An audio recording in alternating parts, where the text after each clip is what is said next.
শুধু তাই না, আম্মা এবং আব্বা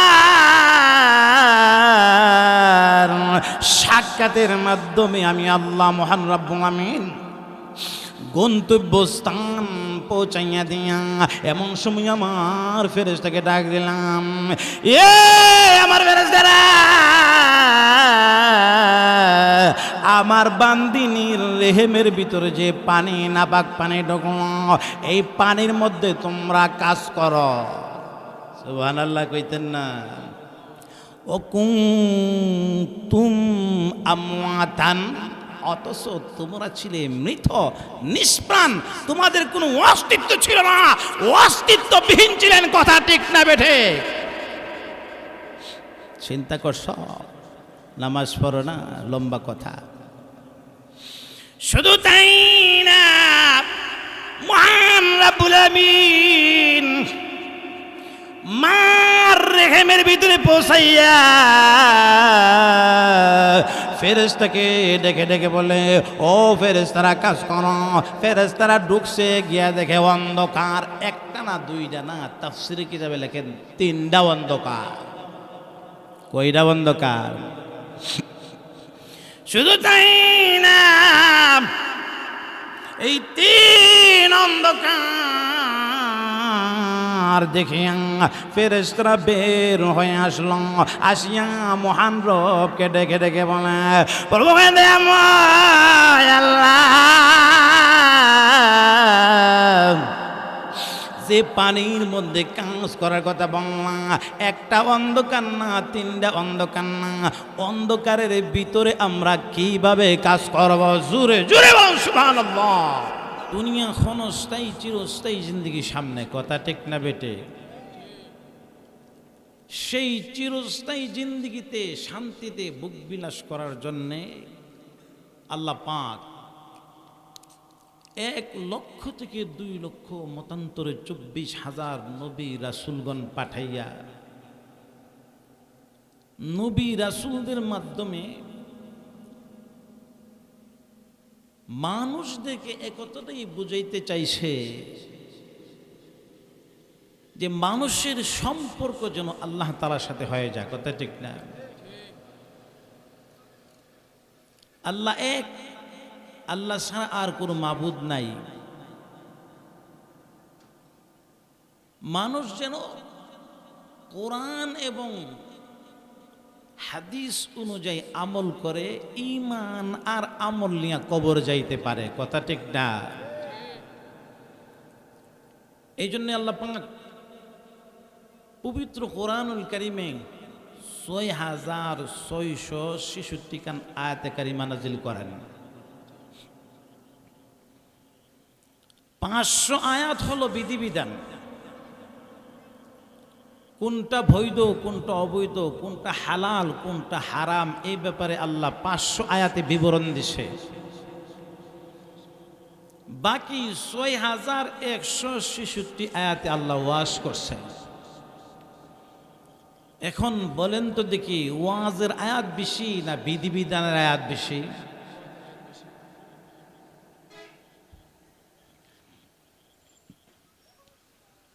তাহলে আল্লাহ পাক কোরআন পাঠাইয়া কোরআনে আল্লাহ ওয়াজ বেশি করলেন। কথা ঠিক না? এই জন্য আমাদের সমাজে কোরআন হাদিসের আলোচনা বেশি হওয়া চাই।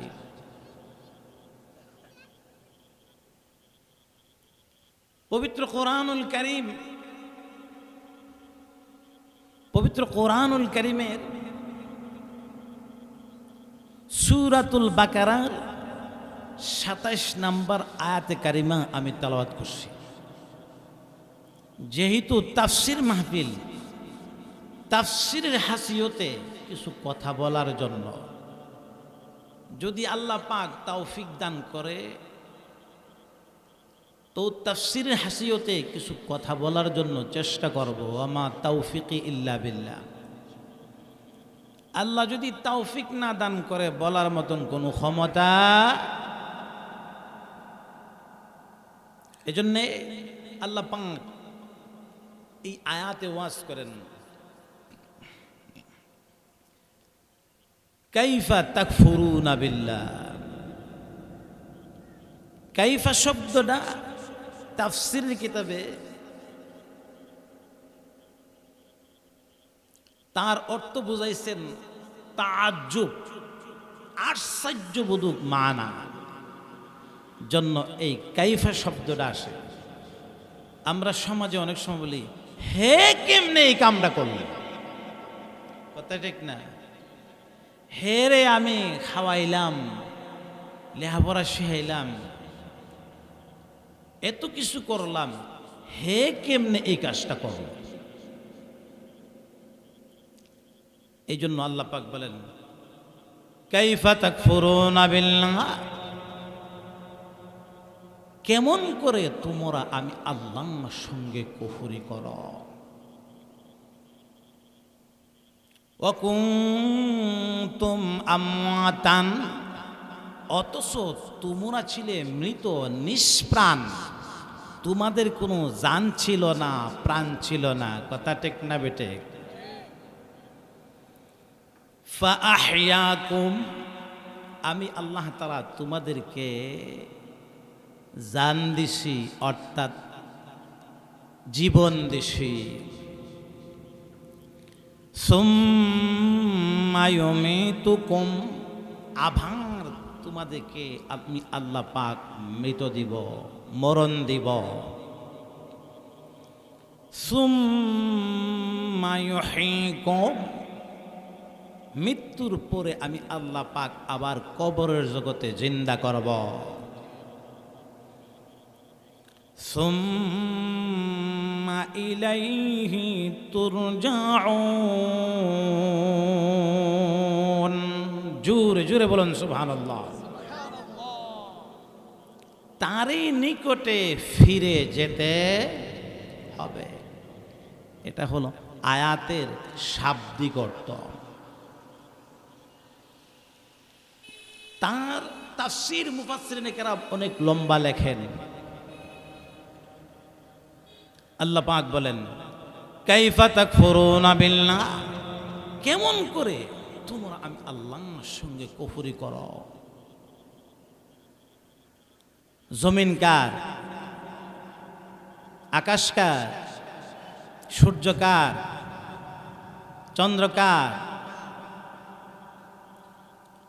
মহান রাব্বুল আলামিন বান্দা বান্দিনীকে সম্বোধন করে বলে, এ আমার বান্দা বান্দিনী, কেমন করে আমি আল্লাহর সঙ্গে তোমরা কুফরি করো। শুধু তাই না, আয়াতের ব্যাখ্যা লিখতে যাইয়া মুফাসসিরিনে কেরাম লিখেছেন, বান্দা বান্দিনী, ফজরের সময় তোমাকে ডাক দেওয়া হলো, পাওয়া গেল না। জুহুরে ডাক দেওয়া গেল, পাওয়া গেল না। আসরে ডাক দেওয়া গেল, পাওয়া গেল না। মাগরিবে তোমাকে ডাক দেওয়া হলো, পাওয়া গেল না। এ বান্দা বান্দিনী, এ সময় তোমাকে ডাক দেওয়া গেল, তোমাকে পাওয়া গেল না। এখন তুমি চিন্তা করো, আমি আল্লাহর দেওয়া জমিনের মধ্যে তুমি চলাফেরা করো, আমি আল্লাহ দেওয়া আকাশের নিচে তুমি ঘোরাফেরা করো, কথা ঠিক না বেটে? শুধু তাই না, আমি আল্লাহর দেওয়া, আমি আল্লাহর দেওয়া জাম, আমি আল্লাহর দেওয়া মাছ, আমি আল্লাহর দেওয়া মাগুর মাছ, আমি আল্লাহর দেওয়া ইলিশ মাছ, এই সমস্ত জিনিস আমি আল্লাহ মহান রাব্বুল আলামিন তৈয়ার করেছি তোমার ভোগ বিলাসের জন্য, কথা ঠিক না বেঠে? এ আমার মা বোনরা, এই সমস্ত জিনিস মহান রাব্বুল আলামিন তৈয়ার করেছেন আমাদের ভোগ বিলাসের জন্য। আর আল্লাহ মহান রাব্বুল আলামিন আমাদেরকে সৃষ্টি করেছে আল্লাহর গোলামি করার জন্য। এই জন্য আল্লাহ বলেন কাইফা তাকফুরুনা বিল্লাহ, কেমন করে আমি আল্লাহর সঙ্গে তোমরা কুফরি।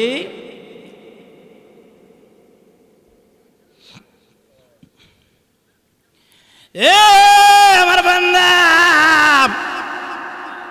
এ আমার বান্দিনী, তুমি কি কোনোদিন চিন্তা করে দেখছ মান্দার গাছ আমরা কেন লাগাই? সুকেস বানাইবার লেগে, খাট বানানোর জন্য, চেয়ার বানানোর জন্য। কেন? আরে কোনো কাজে লাগে আর না লাগে, চুলার লাকড়ি তো হইব। এ নাফরমান বান্দা, তুমি মনে করতেছ তুমি সুদ খাও তোমাকে ধরে না? কিতা হইছে? বাড়ির দিয়ে আরো দালানো। এ নাফরমান বান্দিনী, তুমি মনে করতে পারো তুমি গুনার কাজে গভীর রজনীতে লিপ্ত হয়ে গেলা। কি হইছে? বাড়ির দিয়ে আরো দালানো, স্বামী বিদেশ বিল্ডিং করতেছে। এ আমার মা বোনরা, সাবধান সাবধান, যদিও তুমি গুনার কাজ কর তোমার কালি জয় হয়, জয় হয়। এ বান্দা, এ বান্দিনী, জেনে রেখো আল্লাহ মহান রব্বুল আমিন তোমার 60 বছর হাত দিয়েছে, 70 বছর হাত দিয়েছে, 90 বছর হাত দিয়েছে। বান্দা বান্দিনী, আল্লাহ মহান রব্বুল আমিন কোরআন পাঠাইয়া কোরআনে ওয়াজ করেন, আমি আল্লাহ 80 বছরের জন্য 60 বছরের জন্য তোরে ঢিল দিছি, ঢিল ধরতাম না। তবে জেনে রেখো আমি আল্লাহ ছাড় দেই, ছেড়ে দিব।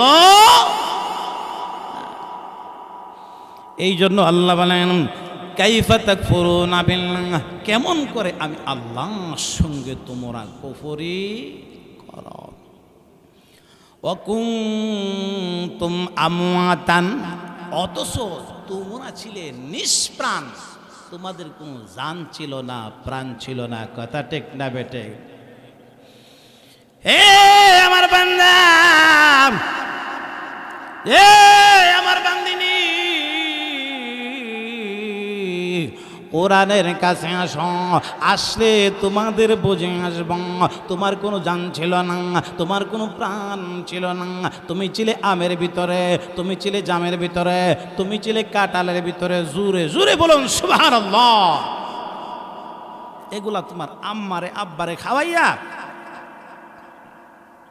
কুদরতি মেশিনের দ্বারা ফেরাইয়া একটা বের করে দিছি। এটা সকালবেলা বাথরুমে যা, ঠিক না? এ আমার বান্দা, এ আমার বান্দিনী, শুধু তাই না, তা থেকে তৈরি করলাম আমি আল্লাহ মহান রব্বুল আমিন রক্ত। এই রক্ত লাগে আমি আল্লাহ মহান রব্বুল আমিন কুদরতি মেশিনের দ্বারা রিচার্জ করিয়া তা থেকে বের করলাম পানি। জোরে কোন সুবহানাল্লাহ। এই পানিটা তাফসীরের কিতাবে লেখেন আম্মার রাখছি বুকো আর আব্বার রাখছি ফিডো। জোরে জোরে বলুন সুবহানাল্লাহ। শুধু তাই না, আম্মা এবং আব্বার সাক্ষাতের মাধ্যমে আমি আল্লাহ মহান রব্বুল আমিন গন্তব্যস্থান পৌঁছাইয়া দিয়া এমন সময় আমার ফেরেশতাকে ডাক দিলাম, এ আমার ফেরেশতারা, আমার বান্দিনীর রেহেমের ভিতরে যে পানি নাপাক পানি ঢুকলো, এই পানির মধ্যে তোমরা কাজ করো। সুবহানাল্লাহ কইতেন না? ও কুনতুম আমওয়াতান, অথচ তোমরা ছিলে মৃত নিষ্প্রাণ, তোমাদের কোনো অস্তিত্ব ছিল না, অস্তিত্ববিহীন ছিলেন। কথা ঠিক না বেঠে? চিন্তা করছ? নামাজ পড়ো না, লম্বা কথা। শুধু তাই না, মহান রব্বুল আমিন মার রেহেমের ভিতরে পৌঁছাইয়া ফেরেশতাকে ডেকে ডেকে বলে, ও ফেরেশতারা কাজ করো। ফেরেশতারা ঢুকছে, গিয়া দেখে অন্ধকার। একটা না দুইটা না, তাফসীরে কিতাবে লেখেন তিনটা অন্ধকার। কয়টা অন্ধকার? শুধু তাই না, এই তিন অন্ধকার দেখে ফেরেশতারা বের হয়ে আসলো। আসিয়া মহান রবকে ডেকে ডেকে বলে, প্রভু আল্লাহ, যে পানির মধ্যে কাজ করার কথা বললাম, একটা অন্ধকার না, তিনটা অন্ধকার না, অন্ধকারের ভিতরে আমরা কিভাবে কাজ করব? জোরে জোরে বল সুবহানাল্লাহ।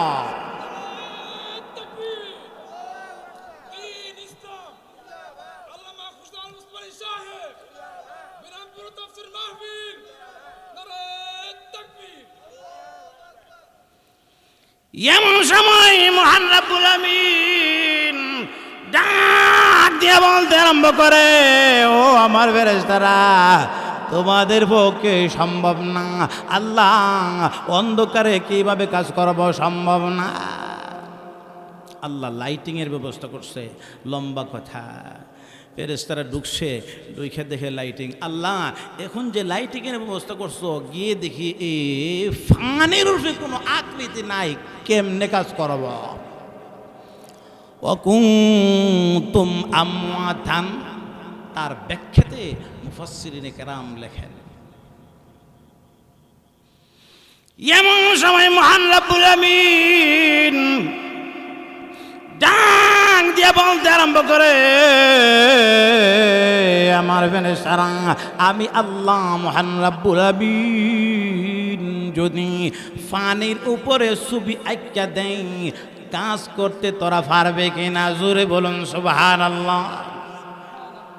আজও পর্যন্ত কোন বিজ্ঞান, কোন দার্শনিক কোনো কিছু পারে নাই পানির উপরে ছবি আঁকার জন্য। কথা ঠিক না বেটে? যিনি পানির উপরে ছবি আঁকলেন তিনি হলেন মহান রব্বুল আমিন। কথা ঠিক না বেঠে? ছবি এঁকে দিছে, ফেরেশতারা ঢুকছে। ও আল্লাহ, এখন সম্ভব, এখন সম্ভব। মহান রব্বুল আমিন আল্লাহ পাকের ফেরেশতাকে ডেকে ডেকে বলে, ফেরেশতারা এখন সম্ভব নেই। এমন সময় ফেরেশতা বলে, আল্লাহ এখন সম্ভব। ফেরেশতারা কাজ করতে আরম্ভ করল। বাইরে আমার মা বোনরা, ও কুনতুম আমওয়াতান, তার ব্যাখ্যাতে লেখেন ফেরেশতারা কাজ শুরু করে দিছে। একদিন নয়, দুই দিন নয়, তাফসীরের কিতাবের মধ্যে লেখেন 40 দিন পর্যন্ত ফেরেশতা কাজ করে। 40 দিন যখন অতিক্রম হয়ে গেল, ফেরেশতা ডাক দিয়ে বলতে আরম্ভ করে, প্রভুকে একদিন নয়, দুই দিন নয়, তোমার হুকুমে 40টা দিন কাজ করলাম। জোরে জোরে বলুন সুবহানাল্লাহ। ফেরেশতা কি হইছে? আল্লাহ তো জানে, ঠিক না বেটে? তারপরে ফেরেশতারা জিজ্ঞাসা করে। এর ব্যাখ্যা অনেক লম্বা। কেন জিজ্ঞাসা করে? ফেরেশতারা সৃষ্টির জগতে বলছিল, আল্লাহ আদম সৃষ্টি করি না মারামারি কাটাকাটি হিংসা বিদ্বেষে লিপ্ত হইব, আমরাই তোমার গোলামি করার জন্য যথেষ্ট।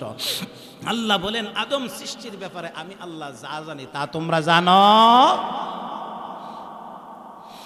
মহান রব্বুল আমিন যখন আল্লাহ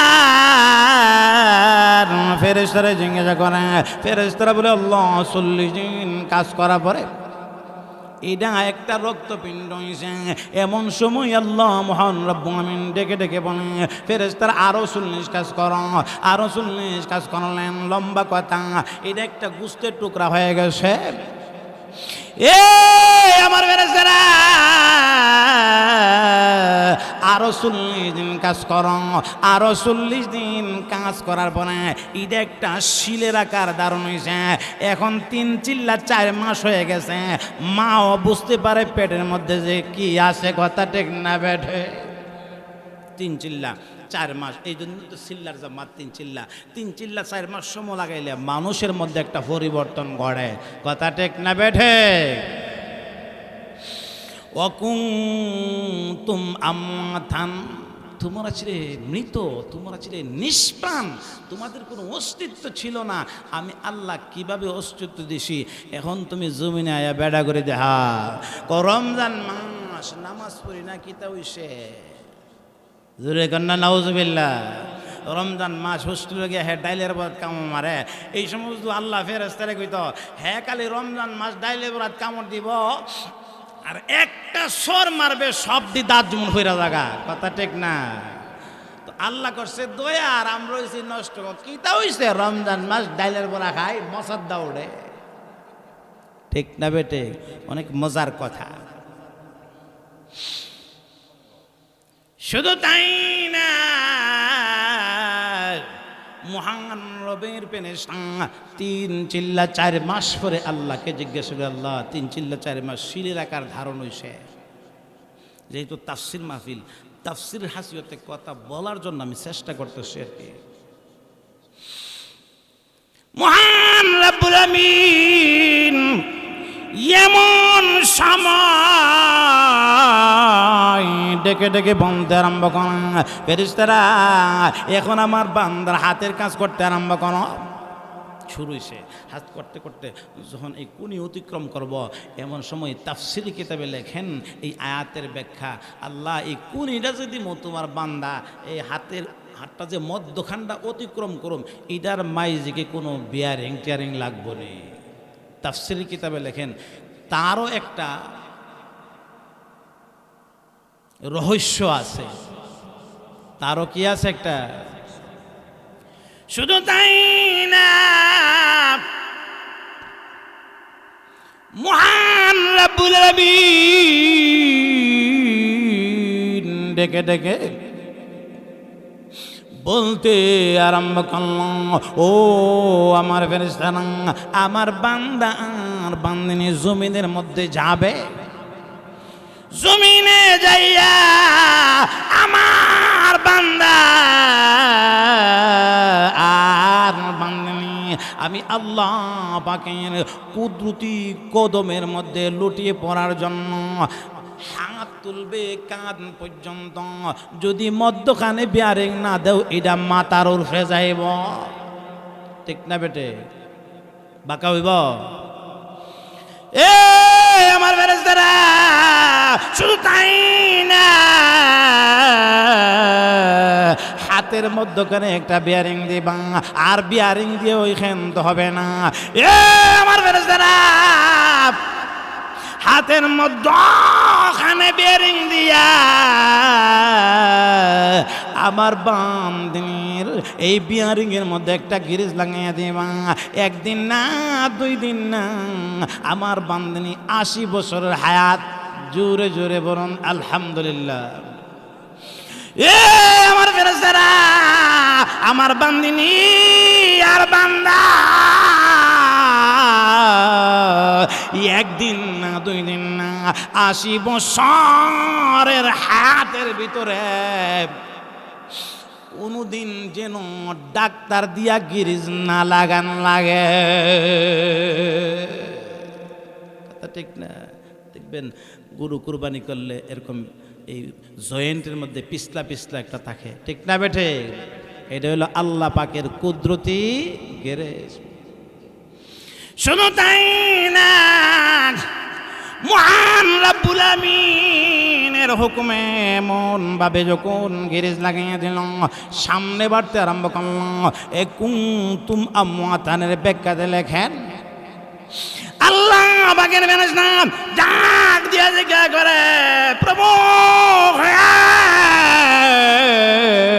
দয়াময় আল্লাহ, তোমার বান্দার হাত সামনে বাড়তে আছে, হাতের মধ্যে আঙ্গুল কি 10টা দিব না 8টা? এ আমার ফেরেশতারা, এক একটা হাতের মধ্যে যদি আমার বান্দার বান্দিনীর 10টা আঙ্গুল দেও, হাতটা বিশ্রী হয়ে যাবে, 8টা দিলেও বিশ্রী হয়ে যাবে, 5টা দিলে আমার বান্দা বান্দিনীর সৌন্দর্য বাড়বে। কথা ঠিক না বেঠে? এ আমার ফেরেশতারা, না না, আমার বান্দা আর বান্দিনীরা আমি বড় মায়া করিয়া মোহাব্বত করে বানাই দিয়েছি, আমার বান্দা আর বান্দিনীর হাত যেন বিশ্রী না হয়।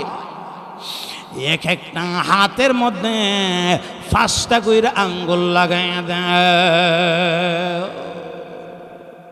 অকুনতুম আমওয়াতান, তোমরা ছিলে নিষ্প্রাণ, অস্তিত্ব ছিল না, এখন জমিনে আয়া বেড়া করে দেখাও, লম্বা কথা। শুধু তাই না, মহান রব্বুল আমিনের ফেরেশতা ডেকে ডেকে বলতে আরম্ভ করল, আল্লাহ তোমার বান্দার বান্দিনীর হাতের কাজ, পায়ের কাজ শুরু হয়ে গেল, কোমরে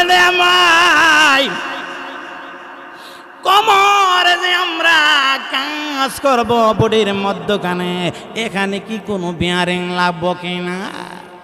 অকুনতুম আমওয়াতান, এই আয়াতের ব্যাখ্যাতে লেখেন তোমরা ছিলে নিষ্প্রাণ, কিছু ছিলে না, কোমরের মধ্যখানে আল্লাহ দয়া কইরা বিয়ারিং লাগাইছে। কেন লাগাইলো? তাফসীরি কিতাবে তার রহস্য লেখেন, বান্দা বান্দিনী জমিনে যায় যে রুকু করব, ইহানো যদি বিয়ারিং না দে রুকু করা সম্ভব না, অসম্ভব। হেরে দিছে বিয়ারিং, নয়া রুকু করবার লাগিয়া হে গিয়া টিভির রিমোট টিপে হোস্টেলে বয়া বয়া, আয় হায়। শুধু তাই না, মহান রব্বুল আমিনের ফেরেশতা ডেকে ডেকে বলতে আরম্ভ করে, প্রভু আমায় তোমারই বান্দা তোমারই বান্দিনীর মধ্যখানে যে বিয়ারিং দিলাম, এই বিয়ারিং এর মধ্যে কি গ্যারেজ লাগবো নি? এমন সময় মহান রব্বুল আমিন ডেকে ডেকে বলে, এ আমার ফেরেশতারা, আর বান্দা আর বান্দিনী জমিনে যাইয়া আমি আল্লাহর কুদরতি কদমে সেজদা করার জন্য যেন রুকু করতে পারে, আমার বান্দা আর বান্দিনী মধ্যখানে বিয়ারিং দাও। 70 বছরের হায়াত, 70 বছরের ভিতরে আর কোনো দিন যেন ডাক্তারে গিরিজ না দেওয়া লাগে।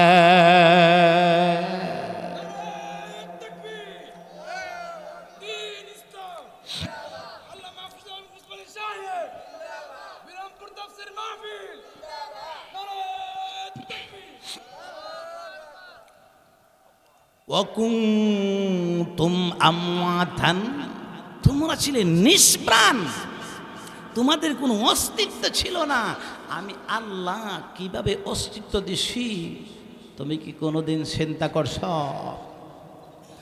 শুধু তাই না, মহান রবের ফেরেশতা ডেকে ডেকে বলতে আরম্ভ করে, প্রভু আমায় কোমরের খান শেষ হয়ে গেল তোমার বান্দিনী, সামনে বাড়তে শুরু করলাম। হাঁটু অর্থাৎ পায়ের মধ্যখানে কি কোনো বিয়ারিং লাগবো কিনা? ও কুনতুম আমওয়াতান, তোমরা ছিলে নিষ্প্রাণ, কোনো অস্তিত্ব ছিল না। কেমন করে আমি আল্লাহর সঙ্গে কুফরি করো? শুধু তাই না, মহান রবকে যখন ফেরেশতা জিজ্ঞাসা করে, এমন সময় আল্লাহ মহান রব্বুল আমিন ডেকে ডেকে বলে, এ আমার ফেরেশতারা, আমার বান্দিনী জমিনের মধ্যে যাইয়া, আমার বান্দা জমিনের মধ্যে যাইয়া আমি আল্লাহর কুদরতি কদমে সেজদা দেওয়ার জন্য পা যখন বাঁকা করতে চাবে, অটোমেটিক যেন বাঁকা হয়ে যা, তার মধ্যে তোমরা বিয়ারিং লাগাও। জোরে জোরে বলুন সুবহানাল্লাহ। এ আমার মা বোনরা, শুধু তাই না, এই আয়াতের ব্যাখ্যা লিখতে যাইয়া মুফাসসিরিনে কেরাম লিখেছেন, সামনে বাড়তে শুরু করে দিল। এমন সময় ফেরেশতা ডাক দিয়া বলে, প্রভু আমায় এক একটা হাতের মধ্যে 5টা কইরা আঙ্গুল দিলাম, এখন পাওয়ের মধ্যে কি এক একটা পাও 10টা দিব না, 8টা দিব না, 3টা দিব? সুবহানাল্লাহ কন্যা। এমন সময় মহান রব্বুল আমিন ডেকে ডেকে বলতে আরম্ভ করে, এ আমার ফেরেশতারা, হাতের মধ্যে 5টা কইরা আঙ্গুল লাগাইছ, এখন পায়ের মধ্যেও 5টা কইরা আঙ্গুল লাগাও, যেন আমার বান্দা আর বান্দিনীর সৌন্দর্য নষ্ট না হয়। আল্লাহ করছে দয়া, হে ঐশ্বর নষ্ট, হে ফাউদা হাইটে গিয়া গানও নে, কেউ নে, ফাউদা হাইটে গিয়া গানও নে। যে নবীকে সৃষ্টি না করলে আল্লাহ কোনো কিছু সৃষ্টি করতেন না। নবী যখন কালেমার দাওয়াত দিয়ে যখন কোরআন ফরে, কোরআন ফরাত থেকে বিরত রাখার জন্য উতবা সাইবারে আইসা পরামর্শ দিছে শয়তান। কে দিছে? শয়তানে। যে আরে আপনারা টেনশনও হয়ে রয়েছেন, টেনশনের কোনো কারণ নাই। আরে মুহাম্মদে কি কোরআন তেলাওয়াত করে, কোরআন তেলাওয়াত শূন্য তো মানুষ তার ধর্ম গ্রহণ করে। এখন আমরা তার পরিপ্রেক্ষিতে কি করতে পারি, টেনশনে আসি। এমন সময় তাফসিরি কিতাবে লেখেন, শয়তান এক দুষ্ট, টেনশনের কোনো কারণ নাই, মুহাম্মদের কোরআন শুনতো যাইতই না। কি গানের আয়োজন করো, মক্কার সুন্দরী রূপসী ষোড়শী নৌমনি মেয়েদেরকে অর্ধ উলঙ্গ করে গানের আয়োজন করো। মানুষ কোরআন শুনতে যাইতো না, গানও গিয়া মজা পাইব। জোরে বলুন না নাউজুবিল্লাহ। এই ব্যাপারে অনেক কথা। আল্লাহ নবীজি কাবা শরীফের পাশে কোরআন তেলাওয়াত করে শোনাইব আয়াত, ইয়াসিন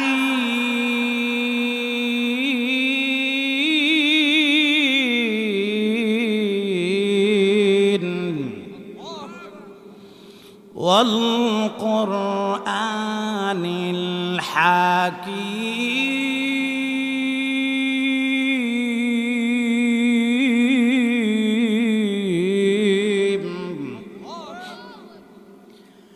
ইন্নাকা লামিনাল মুরসালিন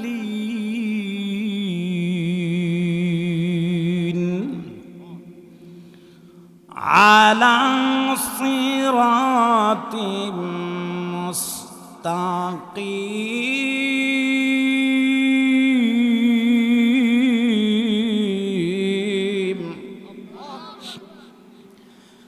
তানজিলাল আজিজির রাহিম।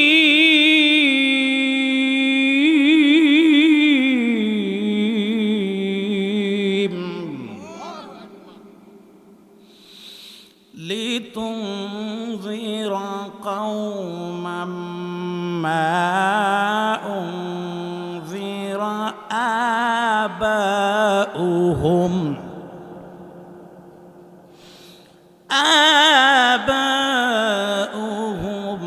فهم غافلون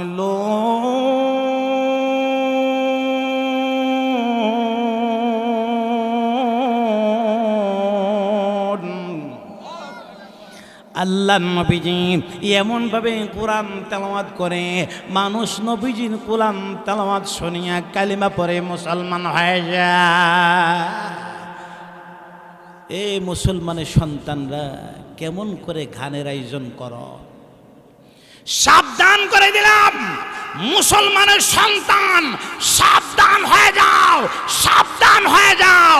যেই সমস্ত মুসলমানের সন্তান গানের আয়োজন করবে, গানের আয়োজন করবে, গানের আয়োজন করবে, আল্লাহ কি কসম, আল্লাহ কি কসম, আল্লাহ কি কসম করে বলি, ওই সমস্ত মুসলমানের সন্তান আল্লাহ নবীজির সুপারিশ পাবে না, পাবে না, পাবে না। কথা ঠিক না বেটে?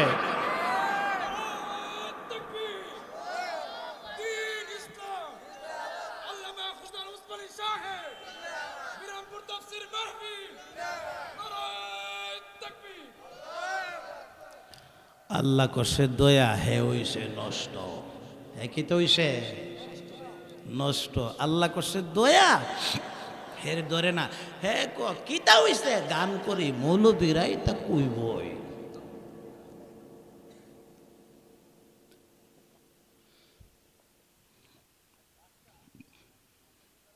শুধু তাই না, এই জন্য সাবধান, সাবধান। কাইফা তাকফুরুনা বিল্লাহ, কেমন করে আল্লাহর সঙ্গে তোমরা কুফরি করো। অকুনতুম আমওয়াতান, অথচ তোমরা ছিলে মৃত, তোমরা ছিলে নিষ্প্রাণ, তোমাদের কোনো অস্তিত্ব ছিল না, অস্তিত্ববিহীন ছিলে। কথা ঠিক না বেঠে? শুধু তাই না, মহান রাব্বুল আলামিনের ফেরেশতা ডেকে ডেকে বলতে আরম্ভ করল, প্রভুকে দেমাই তোমার বান্দার পায়ের কাজ হয়ে গেল, আল্লাহ বাকি রইল তোমার বান্দার নাকের কাজ। কিসের কাজ? নাকের কাজ। তো নাকটা কি এই বরাবর দিব না ফিসে দেব? জোরে কন্যা সুবহানাল্লাহ। যদি নাকটা ফিসনে দিত, এই আয়াতের ব্যাখ্যাতে লেখেন মুফাসসিরিনে কেরাম, তাহলে কোনো খাবার আইন না জিজ্ঞাসা করা লাগলো, দেখেন এটা ঠিক আছে নি, ঠিক না বেটে? তারপর গুড়াইন না মুহ মারান লাগলো। তো খাবারটা হাতে নিছেন, আল্লাহ কত সুন্দর করে বানাইছে। আল্লাহর গোলামি করার জন্য তুই বেড়া গান করস, নামাজ পড়স না, রোজা রাখস না, আর উলামায়ে কেরাম সম্পর্কে বিদ্রূপ করস। তো খাবারটা নিচে মুখের সামনে আনার সাথে সাথে তাফসিরি কিতাবে এই আয়াতের ব্যাখ্যা লেখেন, না হয় কয়ে দিয়েছে হ্যাঁ ঠিক আছে, ভিতরে ঢুকাই দেন। ঠিক না বেটে? কাইফা তাকফুরুনা বিল্লাহ, কেমন করে আমি আল্লাহর সঙ্গে তোমরা কুফরি করো। এ বান্দা বান্দিনী, আমি আল্লাহ মহান রব্বুল আমিন তোমারে কত সুন্দর করে সৃষ্টি করছি, তুমি কি কোনোদিন চিন্তা করছ?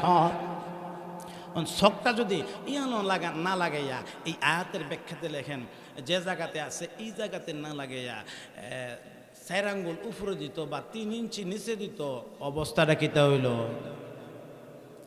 আল্লাহ করছে দয়া, হে হইছে নষ্ট।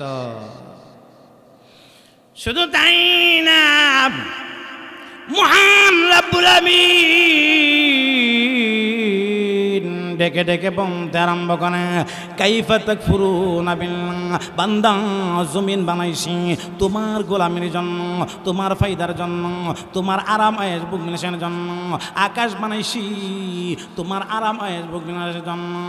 এ বান্দা, এ বান্দিনী, এই খোলা আকাশের নিচে যা আছে সব বানাইছি তুই বুক বিলাস করবে, আর তরে বানাইছি আমি আল্লাহর গোলামি করার জন্য। কথা ঠিক না বেঠে? হে গিয়া আল্লাহর কুদরতি কদমে সেজদানা দিয়া মাজারও মারে, আছে না? ও তাকলে বালা কথা। এটা কি শান্তির বালা না গজবের বালা? এ আমার মা বোনরা, সাবধান সাবধান হয়ে যান। এই আয়াতের ব্যাখ্যাতে মুফাসসিরিনে কেরাম লেখেন, বান্দা বান্দিনী কোনোদিন চিন্তা করছো আমি আল্লাহ যদি কান্না এই জায়গাত না লাগাইয়া 3 ইঞ্চি নিচে দিতাম অথবা 3 ইঞ্চি উপরে দিতাম, সুন্দর থাকবো না নষ্ট হইব? আমি আল্লাহ মহান রব্বুল আমিন এত সুন্দর আকৃতি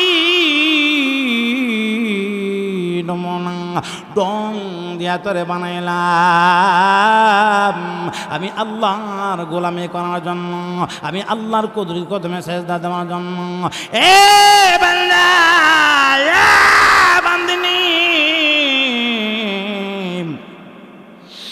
এখন তুমি সব পাইলা, আমি আল্লাহর গোলামি করতে বুঝি তোমার মন চাই না? কথা ঠিক না বেঠে? সব পাইছে, আল্লাহর গোলামি করতো মনে বুঝালয় 9টা মাসের কটা দিন। 2 মিনিটে শেষ করে দিছি। 9টা মাসের কয়টা দিন বুঝালয়। কাইফা তাকফুরুনা বিল্লাহ, আল্লাহ বলেন কেমন করে আমি আল্লাহর সঙ্গে তোমরা কুফরি করো। এ আমার মা বোনরা, শুধু তাই না, লম্বা কথা, আয়াতের আলোচনা এখানে রাখলাম। লম্বা কথা, আমার মা বোনরা, 4টা গুণ যে মহিলার মধ্যে থাকে জান্নাতের 8টা দরজার থেকে অফার দিব। নামগুলা কই আমি শেষ করে দিছি। নারায়ে তাকবীর, হযরত মাওলানা জালালউদ্দিন বিরামপুরী সাহেব, নারায়ে তাকবীর। এ আমার মা বোনরা, মহান রব্বুল আলামিন এত সুন্দর আকৃতি নমুনা ঢং দিয়া বানাইছেন। আল্লাহর গোলামি করো, আল্লাহর কুদরতি কদমে সেজদা দাও, আল্লাহর কুদরতি কদমে সেজদা দাও। আল্লাহ তাআলা আমরা সকলকে এই কথার উপরে আমল করার তৌফিক দান করো, আমিন। ওয়া আখিরু দাওয়ানা আনিল হামদুলিল্লাহি রাব্বিল আলামিন।